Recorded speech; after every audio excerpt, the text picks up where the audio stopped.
Hello everyone, my name is Justin Perkins, and today's presentation and final video is going to be on effective communication skills. So come along and let's get started. The lack of communication or poor communication skills we know can cause problems in our everyday lives and interactions, at work, in our professional lives, at home, in our personal lives and interactions, at school, in our educational lives and educational interactions, or even with something as simple as placing an order at your favorite drive-through restaurant. Effective communication is very important and very essential in our daily interaction in our daily lives. So the purpose of this presentation is to highlight the importance of effective communication and the importance of, of conveying effective messaging signals during communication. Not only that, I will provide you with some tools that you can use in your daily communication and on a daily basis to enhance your communication in your everyday lives. So I will address three main points of effective communication. One, listening. The importance of listening in communicating. Two, verbal messaging. The importance of verbal messaging in our everyday communications. And three, nonverbal messaging. How our body language plays a very important part in our communication. Listening is one of the most important elements of communication, I feel. My mother often told me, son, you have two ears and one mouth for a reason. You should always listen twice as much as you speak. Listening is not only, successful listening is not only the act of hearing and understanding the words that the speaker is conveying or hearing what is being communicated to you, but also understanding how the speaker feels about what it is that he or she is saying and how they feel about the message that they are communicating. Listening is very important because it does a number of things. One, listening saves time. Well, how does listening save time, you might ask? Well, listening oftentimes alleviate us from asking questions that would have been answered had we just listened to the entire conversation or to the entire point that was being conveyed. Listening also saves time because it keeps us from making assumptions and it avoids us from assumptive reasoning in communication, which can be very dangerous. So, so listening and saving time or saving time by listening is very important. Secondly, listening creates an environment where the speaker feels heard and understood. And that is very important because that creates an atmosphere of honesty and genuineness when communicating. And that is very important in any dialogue, honesty and integrity. Thirdly, listening creates an atmosphere where everyone feels safe.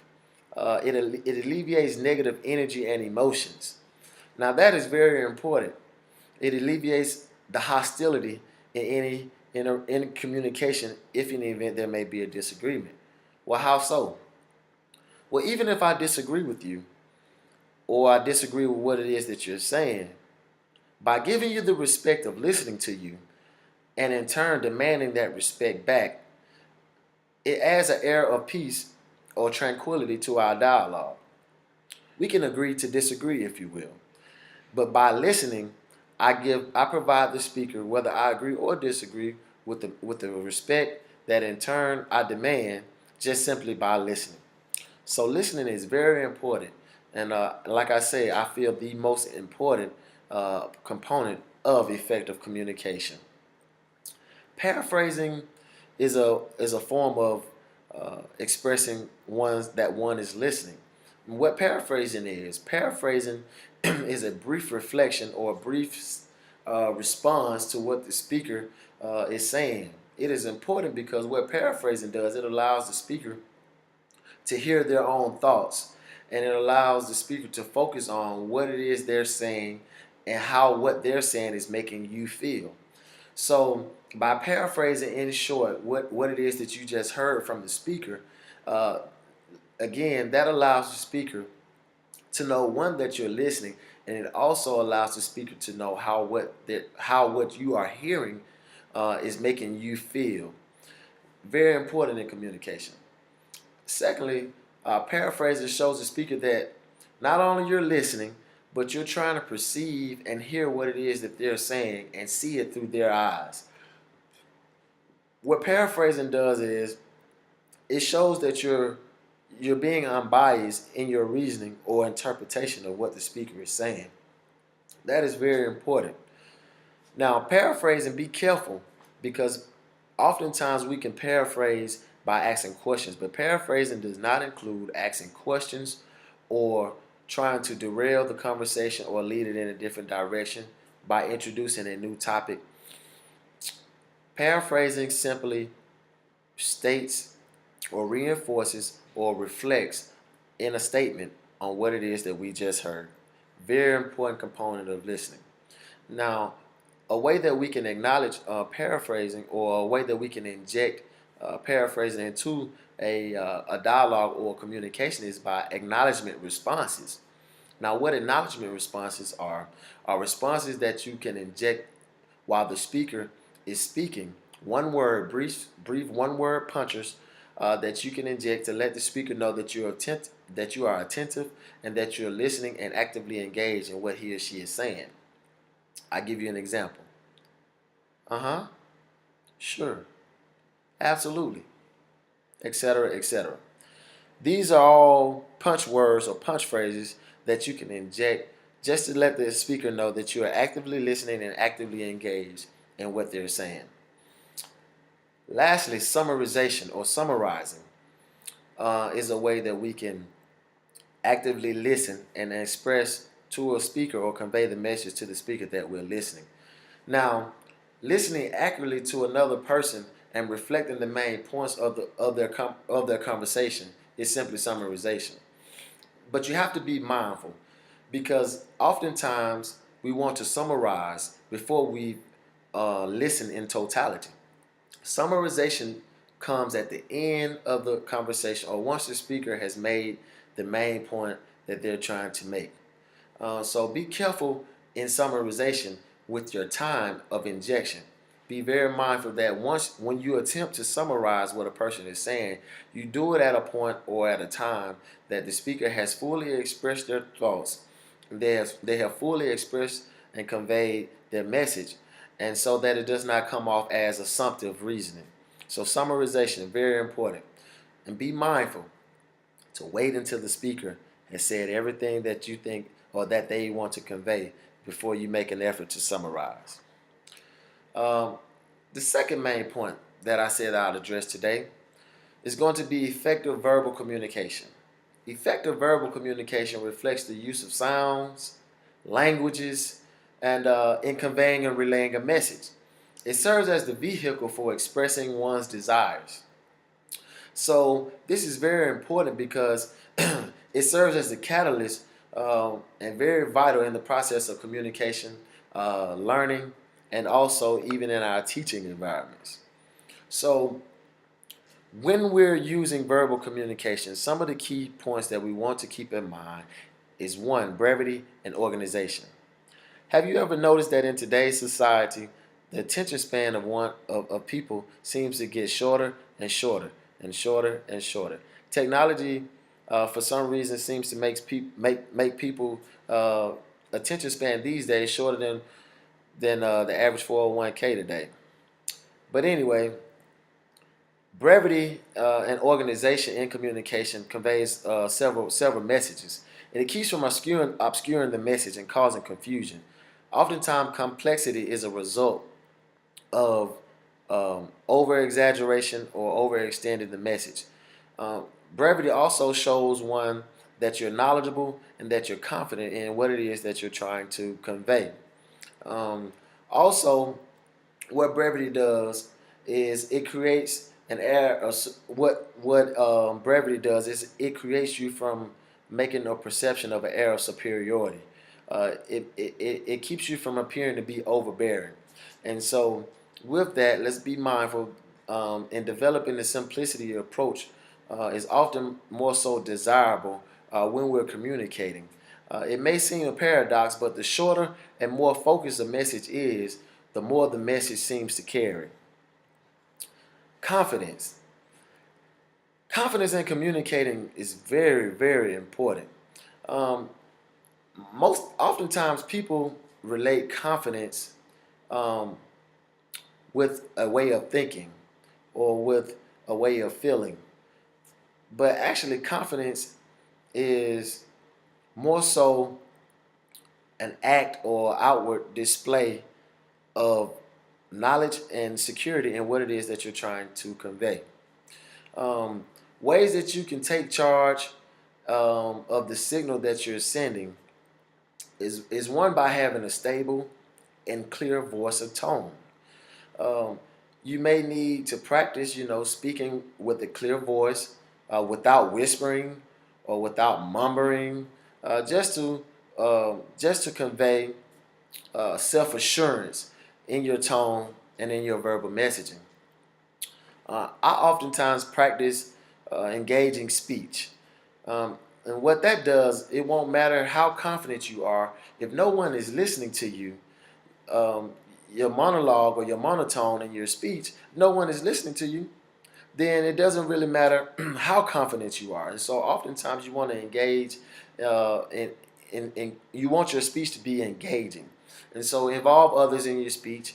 Uh, uh, Ask inviting questions, open-ended questions, things of that sort allow people to engage in the communication and in the dialogue. Thirdly, have a positive attitude.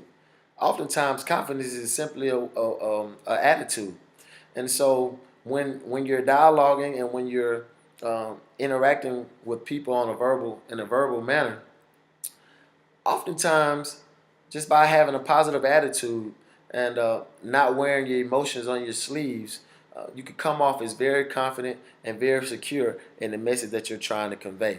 Uh, One of the things that does, a positive attitude for me, avoids me and it keeps me from having nervous energy, if you will.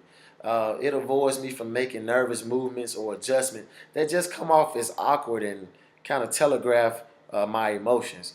And so I try to keep a clear mind, a positive attitude, and a clear conscience when verbally communicating. Reinforcement is a very effective verbal communication tool. Um, the use of encouraging words are more likely to reinforce openness in others. Encourage others to participate in the discussion. Try to keep it two-way when you're dialoguing and communicating with others. Signify interest in what other people are saying. If one conveys a message, and as you would like for them to show interest in what it is that you're saying, you do the same. And also just show warmth and openness. And that goes back to your attitude. Just be positive and show warmth and openness when you're communicating verbally with people. Lastly, and the third point that I like to of effective communication that I like to highlight today is nonverbal communication.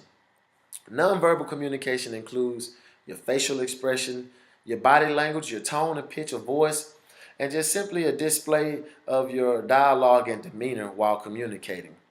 Um, Body movements, your posture, eye contact, and your facial expressions are some of the nonverbal keys that we give off when communicating nonverbally. Uh, the human face is a very expressive being, if you will. We are able to express countless emotions without even saying a word sometimes. And unlike some form of nonverbal communication, facial expressions are pretty much universal. Um, Even if I don't speak your language, a simple smile can be warming, or a simple scold can also oftentimes display displeasure. And so, understanding facial expressions and their meaning is an important part of effective communication and an effective communication process. Be very mindful of your facial expression and how you use it when communicating. Now, some sub points of body language and nonverbal communication are gestures. I oftentimes use my hands while communicating, but gestures are woven into the fabric of our daily lives anyway. I mean, we use them subconsciously all the time. We wave, we point, um, We use them when we're arguing or speaking animatively. You know, we use hands and gestures all the times in many ways. And so it is very important to be careful to avoid misinterpretation by using gestures when you're communicating. And the way you move and carry yourself communicates a wealth of information while communicating. So be very mindful of the gestures that you use. One of the most important nonverbal communication skills, and I'm gonna get a little closer for this one, is eye contact.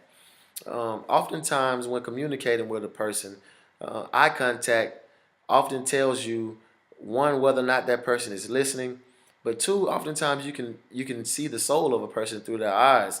I can oftentimes tell if a person is lying to me just by simple eye contact. I can tell how genuine they are, how passionate they are about what it is they're trying to convey and communicate with me just by making simple eye contact.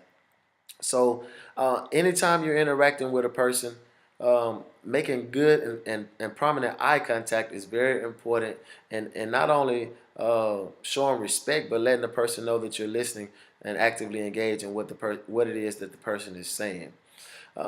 So, eye contact, a very key nonverbal component. So today we discuss three main effective communication functions: listening, effective verbal messaging, and effective nonverbal messaging. So the purpose of this presentation, I mean, in conclusion, the process of communicating can sometimes be confusing and complex by many factors. You know, other complications are often affected by our personal screens. We process communication through our personal screens, our backgrounds, our gender, our education, our faith, our life experiences, and many more. Um, we both convey and receive messages through these screens. And so often we'll make assumptions while communicating about messaging and communicating because of these screens. So therefore, it's very important to be knowledgeable of these key factors and apply them to our daily interactions and communicating. Again, my name is Justin Perkins, and I've provided you with some key elements of effective communication. I hope you enjoy.